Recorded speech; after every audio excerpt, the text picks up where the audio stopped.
Poissons, vous êtes sur la chaîne des guidances de Sœur Elsa et je suis vraiment ravie de vous retrouver pour un tirage sur les énergies de la nouvelle lune en Cancer du 17 juillet 2023.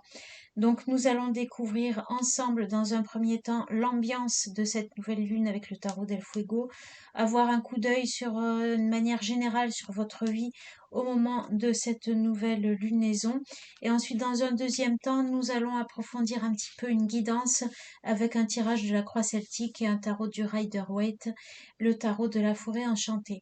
Alors allons-y, amis poissons, découvrons ensemble dans un premier temps l'ambiance qui vous accompagne pour cette nouvelle lune en Cancer.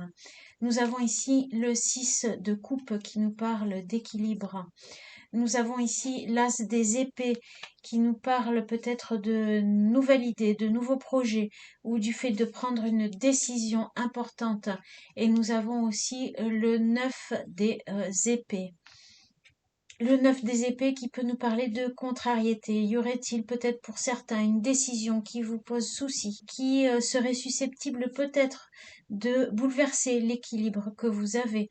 Avez-vous certaines peurs par rapport au fait de démarrer un nouveau projet?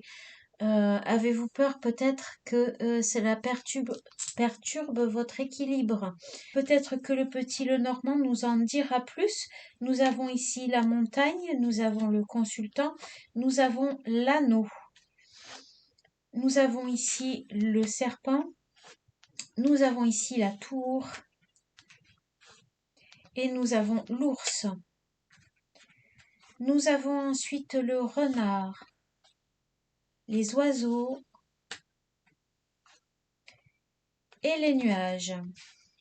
Amis poissons, je pense que là, vous êtes en train de prendre de la hauteur par rapport à une situation qui a été compliquée. Je pense qu'il y a une personne qui n'a pas été forcément bien intentionnée avec vous, ou alors peut-être une situation compliquée, un peu toxique au niveau du travail, de votre situation, de votre vie professionnelle. On vous a demandé de dépasser cette situation. Tentez de prendre de la hauteur pour y voir plus clair, mais c'est encore un petit peu flou. Vous essayez aussi de discuter, d'avoir des échanges. Seulement ici, il semblerait que on ne tende peut-être pas trop l'oreille à vos revendications, à ce que vous avez à dire, si c'est dans le milieu professionnel. On voit que il n'y a pas forcément beaucoup de bienveillance autour de vous. Ça peut être aussi dans le cadre, dans un cadre autre que le domaine professionnel, bien entendu. À vous d'adapter à votre situation. On voit que vous avez certainement une décision à prendre ou peut-être même un contrat à signer, officialiser quelque chose au niveau professionnel, mais visiblement l'ambiance n'était pas tellement favorable. Peut-être qu'il y avait un entourage assez malsain. Vous n'étiez pas à l'aise.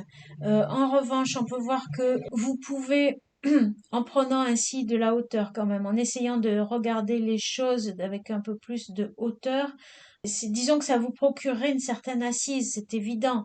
On voit bien que de vous engager là-dedans, l'avantage c'est que ça pourrait vous apporter une assise financière, mais on vous dit quand même de faire attention aux clauses du contrat. Il y a peut-être des points à discuter, des points à éclaircir, hein, à voir, est-ce qu'il n'y aurait pas quelque chose là à éclaircir qui vous pose un peu souci. Si jamais donc ça concerne effectivement une situation professionnelle, voilà ce que vous dit le tirage. S'il y a des choses qui vous paraissent un peu difficiles, un peu compliquées, essayez d'y voir plus clair, posez les questions, échangez, essayez de creuser, hein, aussi pour voir si qu'est-ce qu'il y a exactement dans les termes du contrat officiel. Essayez d'éclaircir ces points-là pour partir sur des bonnes bases. Et aussi pour vous sortir, pour vous hisser, hein, de cet entourage qui est pas forcément très sympathique envers vous. Alors après, ça peut parler aussi de pas forcément d'une situation professionnelle, ça peut être un entourage un entourage familial ou amical.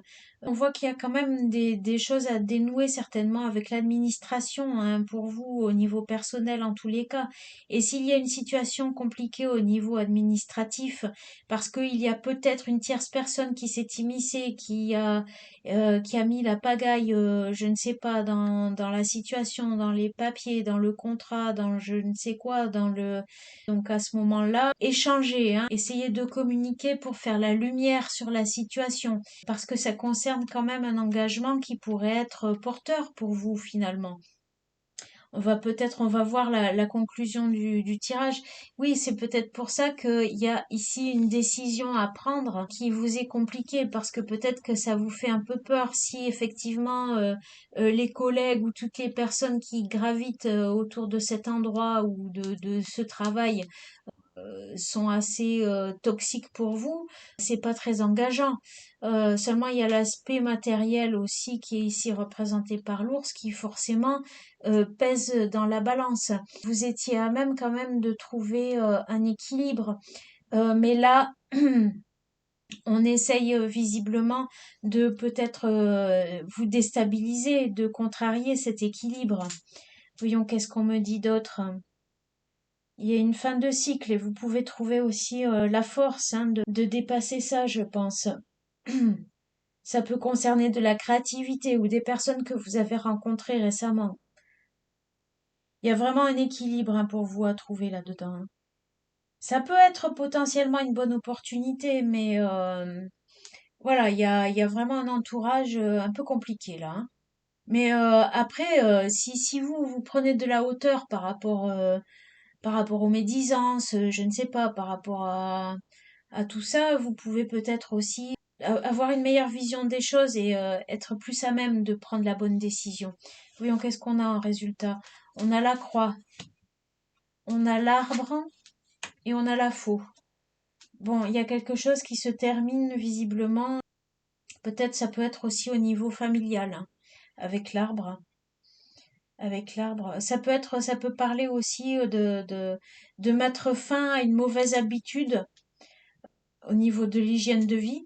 Peut-être que ça implique aussi ça, et peut-être que ça vous fait peur. Peut-être que si vous engagez et que vous engagez dans cette voie-là, ça vous inquiète parce qu'il va falloir aussi abandonner certaines habitudes, mais des habitudes qui sont pas forcément bonnes, hein, ou alors ça peut parler d'une rupture avec des liens familiaux aussi.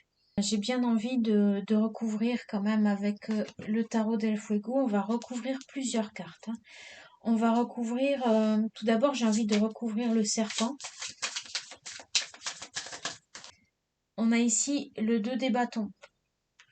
Ça peut parler de quelque chose qui avait été mis en place en collaboration avec quelqu'un ou du début de la mise en place de quelque chose qui s'est fait avec une personne.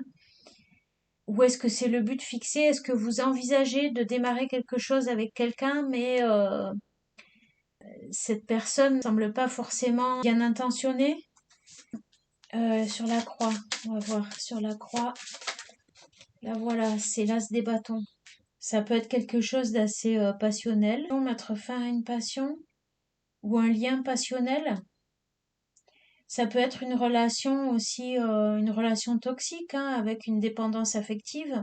Sur la faux, on va recouvrir les trois. On va recouvrir l'arbre d'abord. Alors, qu'est-ce qu'on a sur l'arbre? Oups! On a le 2 de coupe.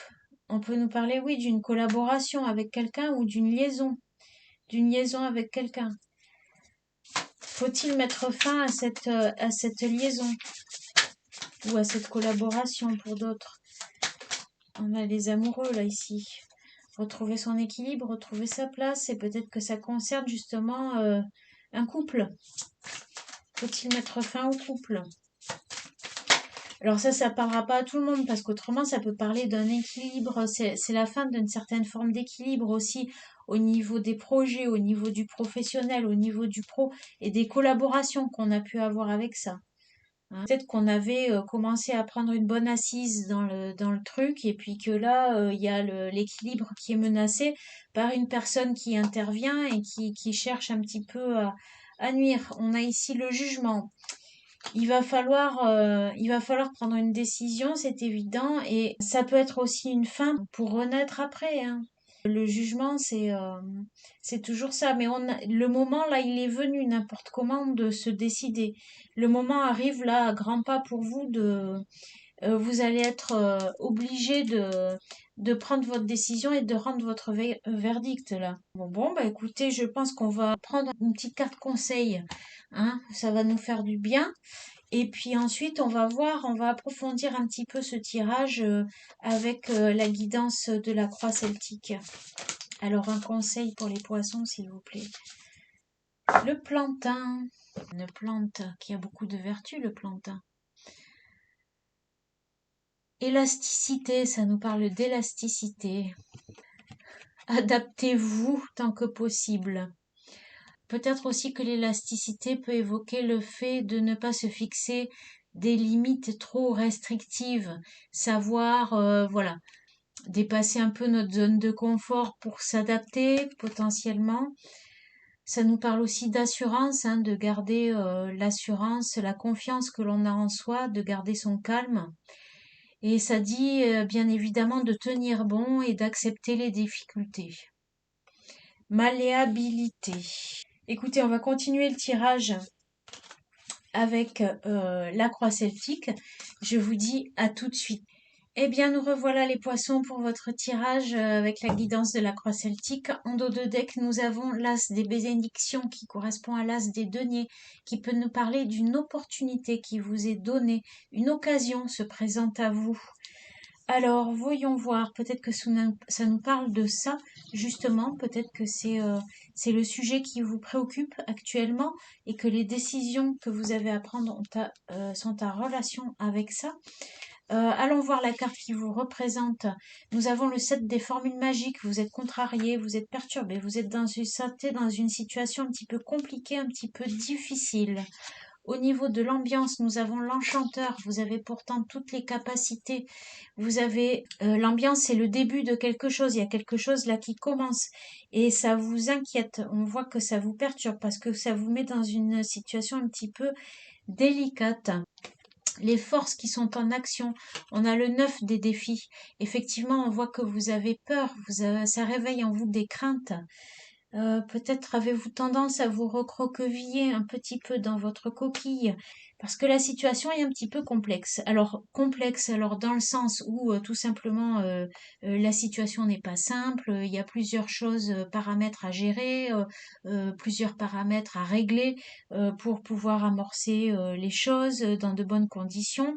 Ou bien ça chamboule beaucoup votre intérieur et ça remet en question des convictions, des habitudes, des choses qui étaient bien ancrées dans votre vie et ça vous perturbe. Ou bien il y a aussi une situation qui peut être conflictuelle avec d'autres personnes, où d'autres personnes sont engagées, où il y a un petit peu chacun veut mettre son grain de sel, chacun veut faire à sa façon, il faut batailler pour prendre sa place, quoi. Et ça, peut-être que ça, effectivement, vous angoisse et vous amène à vous replier un peu sur vous-même. La base du sujet, de quoi parle-t-on ici 12, les étoiles.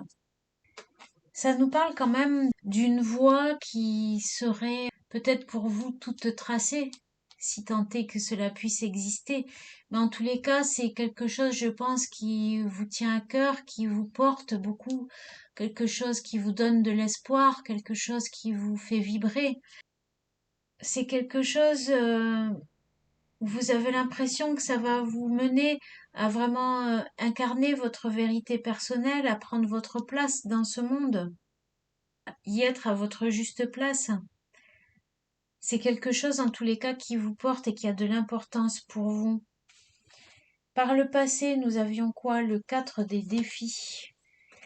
Par le passé, vous avez traversé apparemment une période plutôt paisible, mais là, elle est un petit peu perturbée, cette période paisible. Donc ça vous sort de ce calme, la situation actuelle.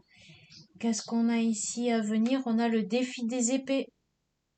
Donc là, c'est la reine des épées. Donc là, c'est celle qui tranche, hein. C'est celle qui décide, c'est celle qui s'est décidée. Ça paraît un peu dur comme ça, un petit peu froid, mais Là, ça, on revient sur le truc. Il y a une décision apparemment un verdict qui va devoir tomber là.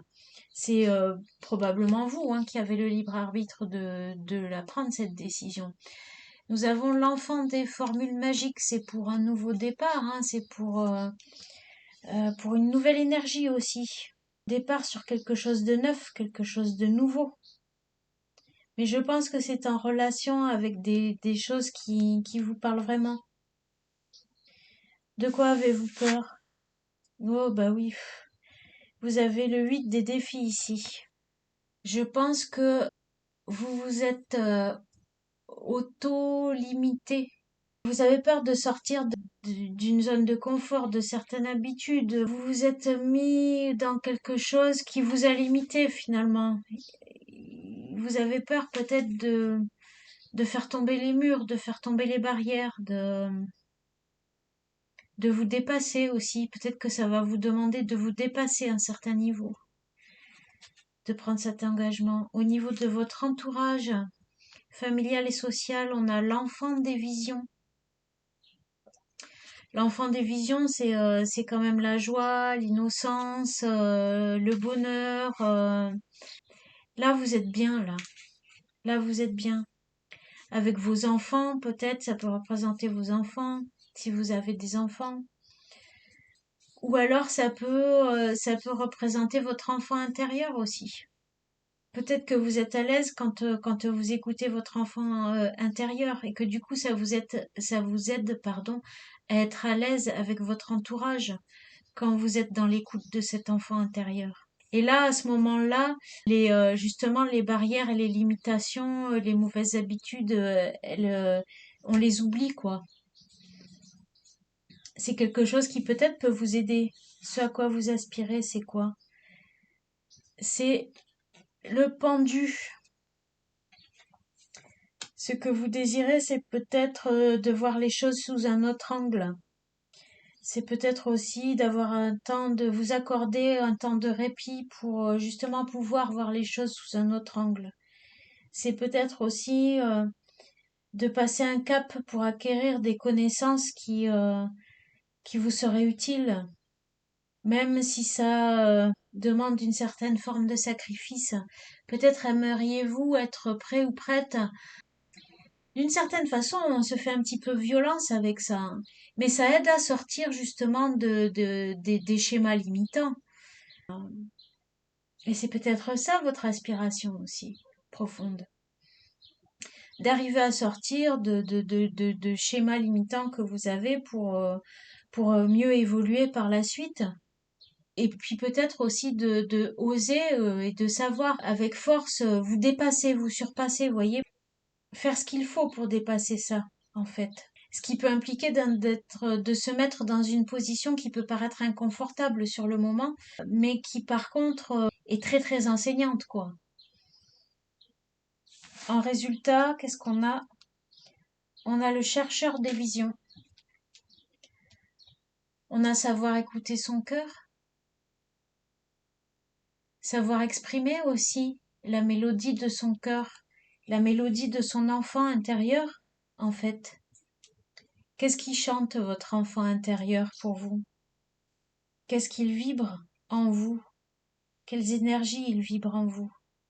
C'est peut-être en répondant à ces questions que vous arriverez à prendre la décision et avoir le courage de prendre aussi les bonnes décisions en ce qui vous concerne. Peut-être qu'il y a des choses à laisser de côté maintenant hein, pour ouvrir le champ des possibles. Parce que quand on est dans l'auto-limitation par rapport à euh, des habitudes engluantes, j'ai envie de dire, ou qu'on se limite par peur, je ne sais pas. Moi, en tous les cas, je perçois vraiment que cet enfant intérieur, hein, il revient un petit peu ici aussi. Il y a quelque chose de beau là, il y a quelque chose de magique et qui très facilement pourrait faire sauter toutes les barrières. Et c'est ça qu'il faudrait écouter pour pouvoir y arriver, à se surpasser, à se dépasser. Alors, voyons le conseil de l'oracle du chaman mystique pour vous les poissons. Quel est le conseil de l'oracle du chaman mystique pour vous les poissons. On a la danse des fantômes. Alors la danse des fantômes peut nous parler de plusieurs choses. Elle peut nous parler de savoir se centrer pour se connecter à nos ancêtres aussi et être à l'écoute peut-être de la sagesse de nos ancêtres. Peut-être ont-ils un message à vous communiquer par rapport à cette problématique-là. Peut-être ont-ils un soutien aussi à vous apporter. C'est la carte numéro 22, ça fait quand même 4, hein, c'est la stabilité, hein, c'est quand même aussi rester centré, rester ancré. De toute façon, on peut pas se connecter aux ancêtres et aux énergies de l'esprit sans se centrer avant. Y a-t-il peut-être un message là qu'ils aimeraient vous communiquer? Je vais choisir encore une autre carte et peut-être même une carte de tarot pour compléter. Qu'est-ce qu'on pourrait dire encore comme conseil pour les poissons, s'il vous plaît? On a la spirale. Les choses évoluent. La vie évolue. Le corps évolue. Notre façon de penser, de voir évolue aussi. Ça progresse. C'est une forme de progression aussi. Au moment donné, quand on progresse, il y a un moment donné où on peut se retrouver un peu acculé à des petites limitations, des petites épreuves, parce que on nous demande de les transcender hein, pour pouvoir continuer à évoluer. Et du coup, elle se poste là devant nous exprès hein, pour nous aider à les dépasser et continuer d'avancer. Parce que à partir du moment où on commence à mettre, ici on a le magicien, donc vous avez commencé quand même à mettre le pied pour avancer dans la direction qui vous fait vibrer là, hein, dans ce qui vous anime, ce qui vous parle vraiment. Et alors maintenant qu'il y a tout qui se chamboule autour de vous parce que vous avez fait ça, oh là là, ben du coup vous vous recroquevillez dans votre coquille, ça vous fait peur, ça vous chamboule et ben oui évidemment ça chamboule pas mal de choses, mais les choses étaient en phase n'importe comment d'évoluer, hein. Ça fait partie aussi des cycles de la vie et vous avez atteint un seuil là de progression où maintenant ben voilà il y a ça à affronter hein, pour continuer à progresser. Je voudrais juste une carte pour recouvrir la danse des fantômes pour savoir de quoi parle ce message, peut-être des ancêtres, message des esprits, de l'esprit. On a à nouveau le 7 des défis. Donc là, c'est le 7 des épées. Là, on avait le 7 des bâtons, je crois, hein. Oui, c'est ça, le 7 des formules magiques. Le conseil qui peut vous être donné là, c'est de faire preuve de stratégie aussi, hein. Faites preuve de stratégie pour sortir votre épingle du jeu. Et peut-être en avez-vous aussi d'ailleurs la possibilité. S'il y a une opportunité qui se présente à vous, pourquoi n'oseriez-vous pas vous dépasser hein, puisque si ça se présente à vous, c'est que il y a quand même une certaine forme de résonance qui a fait que à ce moment-là précis, elle se présente à vous. C'est pas pour rien. Au fond de vous, vous êtes peut-être prêt. Je pense vraiment que ce qui vous fait du bien, c'est d'être à l'écoute de votre enfant intérieur aussi, d'être en présence peut-être des enfants pour certains. Pour d'autres aussi, ça peut être de la musique, de la poésie, ce genre de choses. Une certaine forme de spontanéité, voyez. Je pense que quand vous arrivez à être dans la spontanéité, alors là, vous avez plus peur, voyez. Et puis ça devient très facile de vous dépasser. Enfin voilà, j'espère que ça vous aura aidé les poissons. Je vous remercie, je vous dis à bientôt. Au revoir.